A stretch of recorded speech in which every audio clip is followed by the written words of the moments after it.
Hello future doctors, welcome to Dipenism. I am Dr. Dipen Shah and आज का हमारा जो learning objective है that is to discuss about the disease that is filariasis or it is also known as elephantiasis. So let us begin with our discussion on filariasis.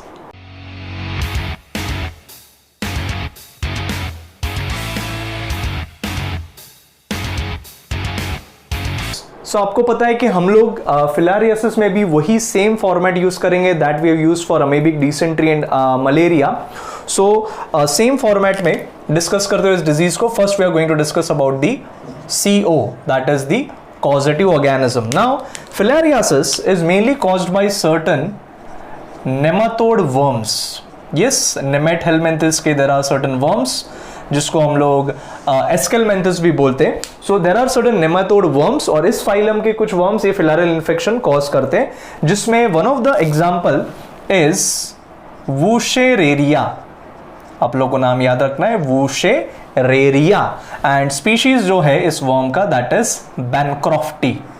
वूशेरेरिया bancrofti, Wuchereria genus and bancrofti species. उसके अलावा दूसरे कुछ species जो है, दूसरे genus and species that is Brugia मलाई.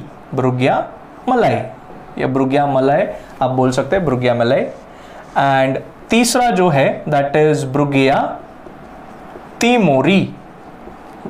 थोड़े funny से नेम है और इजीली आपको याद भी हो जाएंगे. सो यस, वूशेरिया बैनक्रॉफ्टी, ब्रुगिया मलाई and ब्रुगिया Timori.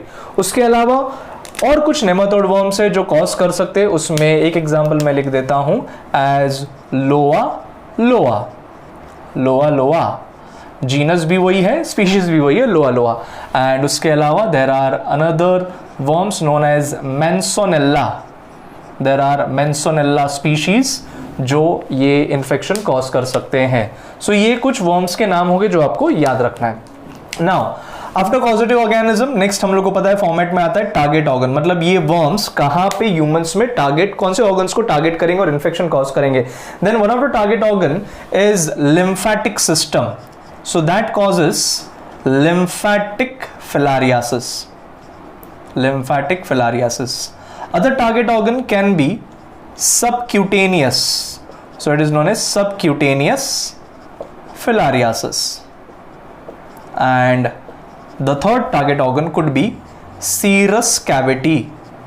So serous cavity filariasis is the third type. तो ये worms ये तीन में से कोई भी एक टारगेट ऑर्गन या तीनों टारगेट ऑर्गन पे इन्फेक्ट कर सकते हैं. दैट इज लिम्फेटिक सिस्टम, जो लिम्फेटिक वेसल्स है वहां पे इन वर्म्स का लॉजमेंट हो सकता है, या फिर सबक्यूटेनियस. क्यूटेनियस का मतलब होता है स्किन, सबक्यूटेनियस मतलब बिलो स्किन, ये वर्म्स का लॉजमेंट हो सकता है. और it could be serous cavity. बहुत सारे ऑर्गन्स के around there is a serous layer, there is a lining. जैसे हम लोग पढ़ते हैं हार्ट में पेरिकार्डियम का कवरिंग होता है, outer fibrous, inner serous pericardium. तो सीरस लाइनिंग जो लुब्रिकेशन के लिए फ्लूइड सिक्रीट करता है वहां पे भी लॉजमेंट हो सकता है. इवन एब्डोमिनल कैविटी के कुछ ऑर्गन्स के अराउंड ये सीरस कैविटी में ये वर्म्स पहुंच सकते हैं. इनका larval stage can reach. Okay, then आपको याद रखना है कि लिम्फेटिक फिलारियासिस जो है वो मेनली ये सब स्पीशीज करते हैं, जैसे वूशेरिया bancrofti, Brugia malayi, Brugia timori. Subcutaneous filariasis is mainly caused by Loa Loa and Mansonella species. Serous cavity is mainly caused by Mansonella species. तो ये सब टाइप ही मेनली ये सब टाइप के फिलारियासिस कर सकते हैं. नेक्स्ट हम लोग को पता है that we are going to discuss how does the infection spread. कैसे इसका ट्रांसमिशन होगा.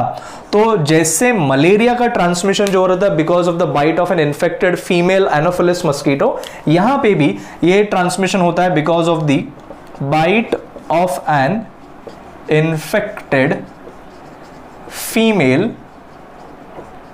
Culex mosquito. So remember the name of the mosquito is Culex mosquito. And ये Culex mosquito जो है इस वर्म के एक पर्टिकुलर लार्वा को इंजेक्ट कर देगा into the skin of the patient. And वो स्किन के through it can reach up to the lymphatic system, या फिर बिलो द स्किन ही वो इन्फेक्शन करे, या फिर it can reach up to the serous cavity. Some authors have also mentioned कि yes, Anopheles mosquito can also spread the infection and even Aedes mosquito. But most common is female Culex mosquito जो transmission करता है filariasis को. Next is going to be SNS, that is the sign and symptoms, जिससे हम लोग diagnose कर सके ना। इसका डायग्नोसिस बहुत ही सिंपल है, बिकॉज पेशेंट को देख के हम लोग को पता चल जाएगा कि उसको फिलारियासिस या फिर एलिफेंटियासिस हुआ है, बिकॉज जो पर्टिकुलर बॉडी पार्ट है जहां पे मस्कीटो ने बाइट करके वर्म्स को इंजेक्ट कर दिया है, वहां पे वर्म्स का क्वांटिटी इतना बढ़ जाता है कि वहां पे सूजन आएगा, स्वेलिंग आएगा।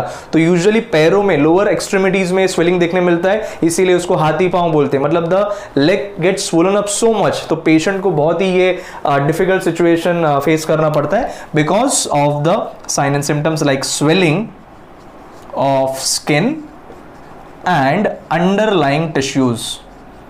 तो swelling is the most common signal that will help us to diagnose this infection. Apart from that, there is even edema, या फिर स्पेसिफिकली हम लोग बोले तो लिम्फेडीमा। लिम्फेडीमा क्योंकि जो लिम्फेटिक वेसल्स है वहां पे इसका लॉजमेंट हो जाएगा, एंड लिम्फेडीमा की वजह से there is basically fluid accumulation, and because of the fluid accumulation वहां पे एडिमा ऑब्जर्व करने मिलेगा। Now swelling usually appears in parts like lower legs. तो लोअर लेग्स में क्योंकि मस्कीटो बाइट वहां पे देखने मिलेगा, but apart from lower legs जहां पे ये स्वेलिंग ऑब्वियसली देखने मिलेगा और एलिफेंटियासिस इसके लिए नाम दिया गया, लोअर लेग्स के अलावा even arms, the upper arms can also be infected, और ब्रेस्ट, स्क्रोटम। तो this are also the sites जहां पे ये स्वेलिंग ऑब्जर्व करने मिल सकता है अगर वहां पे लॉजमेंट हुआ।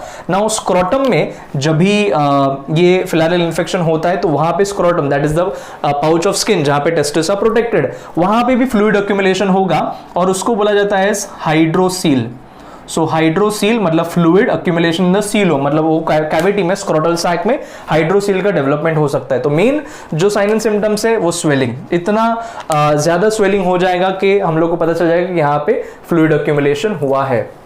Then apart from sign and symptoms हम लोग पेशेंट को कैसे ट्रीट कर सकते हैं? सो ट्रीटमेंट के लिए what is the possible option? Then one possible option is medicine known as tablet diethylcarbamazine. Tablet diethylcarbamazine, दिन में आपको पेशेंट को 2 बार ये दवाई देनी है। तो जैसे प्रिस्क्रिप्शन नॉर्मली लिखते हैं वैसे मैंने लिखा है, तो आप लोग को ये फील भी आ जाए मेडिसिन का। सो टैबलेट डाइइथाइल कार्बामाजीन दिन में 2 बार, सुबह और रात, यहाँ पे 0 मतलब आफ्टरनून में नहीं देना, तो twice in a day. And this medicine has to be taken for 3 weeks, continuous 3 weeks तक पेशेंट को ये लेना है, क्योंकि जो लार्वल स्टेजेस है उनका मोल्टिंग होता है ह्यूमन बॉडी में, और 2 स्टेजेस कंप्लीट होने के बाद एडल्ट वर्म्स प्रोड्यूस होते हैं, एंड जिसकी वजह से they produce lot of further infectious agents, जिसको हम लोग बोलते हैं एज माइक्रोफिलारिया। आप लोग याद रखना कि माइक्रोफिलारिया का फॉर्मेशन हो जाता है जहां पे भी बाद में ये वर्म्स का मैच्योरेशन होगा after the larva has been injected by the mosquito. Microfilaria का बहुत ज्यादा क्वांटिटी में प्रोडक्शन होता है, इसके लिए 21 डेज 3 वीक्स के लिए लेना है। Then this medicine has to be taken for 5 days again, and it has to be repeated every 6 months, मतलब फॉलोअप लेना पड़ेगा एवरी 6 months में। तो 6 महीने के बाद 5 दिन के लिए दवाई लेनी पड़ेगी। बाद में वापस से अगर हम लोग ऐसा लगता है कि साइन एंड सिम्टम्स थोड़ा भी अपियर कर रहे हैं, then it could be done. और तो डिटेल में मेंशन नहीं किया, but even surgical drainage is possible, जहां पे फ्लूइड अक्यूमुलेशन वगैरह हुआ है, we can drain that surgically as well. But medicinal approach जो अब तक आप लोग को याद रखना है, that is tablet diethylcarbamazine दिन में 2 बार 3 हफ्ते के लिए। Now prevention is the last thing. Prevention बहुत ही सिंपल होता है, हम लोग को पता है कि जिस वजह से कोई इंफेक्शन स्प्रेड होता है उसको प्रिवेंट करना। तो स्प्रेड क्यों हो रहा है? Because of the bite of the infected female culex mosquito. तो सिंपल मच्छर भगाओ और इससे फिलारियासिस से छुटकारा पाओ। So use of mosquito nets and even insect repellents. तो पेशेंट ज्यादा ऐसे केसेस ना बढ़े, इसके लिए mosquito nets and insect repellents का यूटिलाइजेशन होना चाहिए। तो ये बेसिक इंट्रोडक्शन एंड डिस्कशन हो गया अबाउट द फिलारियासिस, और हम लोगों ने सेम ये सब इंफॉर्मेशन मेंशन किया है। इसका कोई कंफर्मेटेड टेस्ट का जरूरत नहीं है, साइन स्वेलिंग वगैरह देख के जो सूजन आया लोअर लेग्स में वो देख के पता चल जाता है। अगर हम लोग को फ्लूइड वगैरह ड्रेन करना है तो फ्लूइड ड्रेन करके भी we can detect the presence of such nematode worms, तो उससे भी हम लोग को पता चल सकता है। So this we have discussed about filariasis. Stay tuned for my next video, जहां पे हम लोग और एक ऐसा पैरासाइटिक इन्फेक्शन डिस्कस करेंगे, that is ascariasis. That's all from the पेनिज्म।